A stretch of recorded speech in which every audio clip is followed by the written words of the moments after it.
আমরা যারা রিক্সায় যাতায়াত করি, রিক্সাওয়ালাদের 2 টাকা 5 টাকা ভাড়া নিয়ে আমরা অনেক সময় তর্ক করি এবং কি তাদের গায়ে হাতও দিই। যদি যারা আমরা এরকম করি, এমনটা আসলে করা উচিত না। আপনারা সামান্য রিক্সা ভাড়া 10 টাকা 5 টাকা নিয়ে রিক্সাওয়ালাদের সাথে বার্গেনিং করেন এবং এমনকি তাদের গায়ে হাত পর্যন্ত তোলেন। তাদের উদ্দেশ্যে আমি বলবো যে আমি এই বাইসাইকেলটা অনলি 10 মিনিট যদি আমি সাইকেলিং করি, আমার অনেক পুরো গা ঘেমে যায় এবং আমার শ্বাসটা এমন ঘন হয়ে যায়।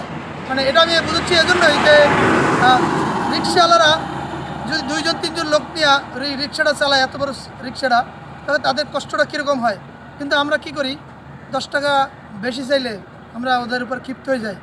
আমার এই ভিডিওটা করার উদ্দেশ্য এটাই যে যারা আমরা রিক্সায় যাতায়াত করি, অনেকেই মনে করেন যে বাইক আছে বা সিএনজি আছে অথবা কারো কার আছে, যারা আমরা